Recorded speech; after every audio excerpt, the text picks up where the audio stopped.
నమస్కారం. నా పేరు కుర్మా సాయిబాబా. గత 15వ తారీఖు నాడు జరిగినటువంటి సంఘటన, సోమార్పేటలో జరిగినటువంటి సంఘటన గురించి స్పష్టీకరణ చేస్తూ అక్కడ జరిగినటువంటి సంఘటన ఏదైతే ఉందో ఆ సంఘటన అనేది ఉద్దేశపూర్వకంగా చేసింది కాదు. అది అనుకోకుండా జరిగిన సంఘటన. అనుకోకుండా జరిగినటువంటి సంఘటనను కుర్మా సాయిబాబాను నేను నా పైన ప్రతిపక్ష పార్టీలు ఉద్దేశపూర్వకంగా అదొక పనిగట్టుకొని నన్ను పాడు చేయాలని చెప్పేసి, నన్ను రాజకీయంగా ఎదగకుండా చేద్దామని చెప్పేసి ఈరోజు ప్రతిపక్ష పార్టీలు ఈరోజు అందరూ కూడా నా మీద కక్షపూరితంగా రాబోయే ఎన్నికలలో పోటీలో ఉంటే కుర్మా సాయిబాబాతోని గెలవడం కష్టమన్న ఒక ముఖ్య ఉద్దేశంతో, అదేవిధంగా ఎల్లారెడ్డి నియోజకవర్గ శాసనసభ్యులు మదన్ మోహన్ అన్న గారి దగ్గర మంచి పేరున్న కారణంగా నన్ను ఏ విధంగా అయినా సరే నన్ను అనగదొక్కడం వాళ్ళ పని పెట్టుకొని అక్కడ జరిగినటువంటి సంఘటన అది ఉద్దేశపూర్వకంగా చేసినటువంటి సంఘటన కాకపోయినప్పటికీ వీళ్ళందరూ కూడా ఓడిపోయినటువంటి వ్యక్తి పైన ట్రాక్టర్తో దాడి చేయించిందని చెప్పేసి, సర్పంచ్ గారు తమ్ముడు అని చెప్పేసి వీళ్ళందరూ చెప్తున్నారు. అక్కడ జరిగినటువంటి సంఘటనకు మరియు అక్కడ దెబ్బలు తగిలినటువంటి వ్యక్తులకు ఓడిపోయినటువంటి వ్యక్తికి ఎలాంటి సంబంధం లేదు. ఎందుకంటే అక్కడ ఉన్నటువంటి ఓడిపోయినటువంటి వ్యక్తి, అక్కడ దెబ్బలు తాకినటువంటి వ్యక్తులకు వాస్తవానికి మా చిన్నాన్న గారికి ట్రాక్టర్ నడిపేయడం రాదు. అనుకోకుండా అక్కడ బండికి తగిలితే వాళ్ళే ఉద్దేశపూర్వకంగా గల్లబట్టి కింద గుంజడం వల్ల, గల్లబట్టి కింద గుంజగానే మా చిన్నాన్న కింద అయిపోయిండు. కింద అయిపోగానే అక్కడ ఉన్నటువంటి వ్యక్తులందరూ కూడా చెప్తా ఉన్నారు దెబ్బలు తాకినాయి. దెబ్బలు తాకినందుకు వాస్తవానికి కూడా అందులో ఉన్నవారందరూ కూడా మాతో పనిచేసిన వారే ఉన్నారు. కానీ ఓడిపోయినటువంటి వ్యక్తికి దెబ్బలు తాకిన వాళ్ళకి ఎలాంటి సంబంధం లేదు.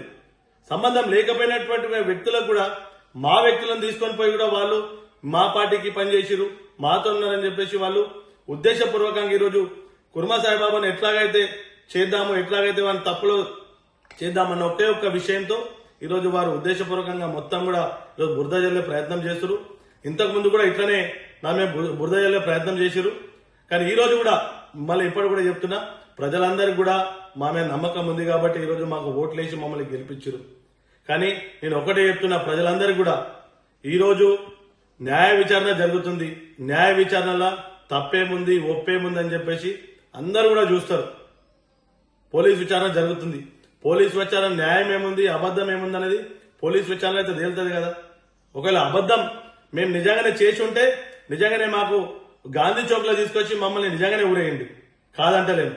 కానీ ఉద్దేశపూర్వకంగా ఏం తెలియకుండా ఏం చేయకుండా దెబ్బలు తాగినటువంటి వ్యక్తులు ఎవరు, మరి ఓడిపోయినటువంటి వ్యక్తికి సంబంధం ఏమున్నది మీరు అంటారు. వాళ్ళకి సంబంధం ఉందని చెప్పేసి వాళ్ళకి సంబంధం లేదు, ఏం లేదు. లేకపోయినప్పటికీ ఏమంటారు, అనవసరంగా నన్ను పరిశాన్ చేసి నేను ఎవరికి ఏం పాపం చేసిన చెప్పండి.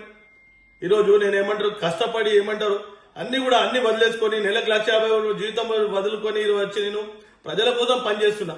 అలాంటి వ్యక్తిని పట్టుకొని నా మీద బురద తల్లి నన్ను ఎదగకుండా చేద్దామని చెప్పేసి ఒక యువకుడిని రాజకీయాల్లోకి వస్తున్నా ఏమంటారు చురుకుగా పనిచేస్తున్నాను ఒకే ఒక ఉద్దేశంతో నన్ను ఏమంటారు బొంద పెట్టాలనే ప్రయత్నం చేస్తున్నారు. మరి యువకులకు ఛాన్స్ ఇయ్యరా మీరు? యువకులకు ఛాన్స్ ఇస్తే ఏమంటారు, ఈరోజు నియోజకవర్గ శాసనసభ్యులు మదన్ మోహన్ అన్న గారు ఒక యువకుని నాకు ఛాన్స్ ఇచ్చిండు. ఆ యువకునికి ఛాన్స్ ఇచ్చినందుకు ఈరోజు మీరు అందరూ కూడా ఎంత తొక్కే ప్రయత్నం చేస్తున్నారు. యువత అందరూ కూడా ఆలోచించాలి. ఈ పొద్దు నన్ను దొక్కేస్తారు, మీరు మిమ్మల్ని దొక్కేస్తారు. దయచేసి చెప్తున్నారు, నేను ఒక చిన్న కులస్తుని. చిన్న కులాల వారికి ఈరోజు హోదా వస్తే తప్పేముందండి? చిన్న కులస్తులు ఎదగద్దా? చిన్న కులస్తులు ముందుకు పోవద్దా? మరి ఇప్పుడు ప్రతిపక్ష పార్టీలు అట్టనే చేస్తున్నారు. సరే, మేము సోమార్పేటలో సర్పంచ్ గా గెలిచినాం అంటే చిన్న కులాల వాళ్ళ కాళ్ళు మొక్కితే తప్పేమైంది? అంటే కాళ్ళు మొక్కి గెలవద్దా? మరి ఏ విధంగా గెలవమంటారు చెప్పండి? మీలాగేమంటారు, ఏం చేసి గెలవమంటారు? దయచేసి ప్రజలందరూ కూడా అర్థం చేసుకోవాలి. నన్ను రాజకీయంగానే వీళ్ళు ఏమంటారు, నన్ను బురద జల్లి నన్ను ఏమంటారు నన్ను పరిచయం చేద్దామని చూస్తారు. కానీ వాస్తవం ఏమంటారు, దేవుడు ఉన్నాడు, దేవుడు చూసుకుంటాడు. ఒకవేళ నిజంగానే నేను తప్పు చేస్తుంటే నన్ను ఏమంటారు గాంధీ చౌక్ లో నన్ను నడి రోడ్లో నన్ను ఉరిదీయండి. ఒకవేళ తప్పు కాదని నిజం తేలినప్పుడు వారు అందరూ కూడా మీ విఘ్నతగా వదిలేస్తున్నా. దయచేసి ఇలాంటి మానుకోండి. ఎందుకంటే వాళ్ళు గరీబోళ్ళకి ఏమంటారు సాయం చేద్దామన్న ఆలోచనతో వచ్చిన, రాజకీయంగా ఏమంటారు వాళ్ళకి నాతో పనులు చేద్దామని వచ్చినా గానీ ఎవరికి అన్యాయం చేద్దామన్న ఉద్దేశంతో వచ్చినని కాదు. ఎవరికి కూడా అట్లాంటి చేసే ఉద్దేశం లేదు. ఎల్లారెడ్డి మండలంలో ఉన్న ప్రజలందరూ కూడా తెలుసు కుర్మా సాయిబాబా అనే వ్యక్తి ఎలాంటి వ్యక్తి అనే విషయం అందరూ కూడా తెలుసు. దయచేసి అందరూ కూడా గమనించాలి. ఇలాంటి మాటలు ఇలాంటి వాళ్ళందరికీ విని దయచేసి అందరూ కూడా నాకు అందరూ కూడా సహకరిస్తారని చెప్పేసి మీ అందరూ కూడా పాదాభివందనం చేస్తూ, ఇసుంటోళ్ళ మాటలు నమ్మకండి. ఈరోజు అందరు చెప్తున్నారు వీళ్ళు ఎవరెవరైతే ఎంబడున్నారో చెప్పిన వాళ్ళు అందరు ఉన్నారో ఎవరన్నా వాళ్ళకి ఏమైనా సాయం చేసినేమో అడగండి ఫస్ట్ అయితే. దయచేసి ప్రజలకు నా మనవి, ఏదైతే జరిగిందో ఆ సంఘటన జరిగిన తర్వాత ఎవరైతే ట్రాక్టర్ తలిగించిర్రో ఆ వ్యక్తి కూడా ఆ రోజే రిమాండ్ చేసిర్రు. రిమాండ్ పోయిండు, ఇప్పుడు కూడా ఆయన జైల్లోనే ఉండు. అదే విధంగా ఏం సంబంధం లేనటువంటి వ్యక్తులను ఆడోళ్ళను కూడా కేసులో ఇరికిచ్చిర్రు. మరి ఇవన్నీ కూడా ఏమంటారు, దేవుడు ఉన్నాడు, దేవుడు చూస్తాడు. మరి ఆ రోజు ఏమంటారు అన్ని కూడా బయటకు వస్తాయి, న్యాయ విచారణ జరుగుతుంది, న్యాయ విచారణ బయటకు వస్తాయి, అందరు కూడా తెలుస్తాయి. ధన్యవాదాలు.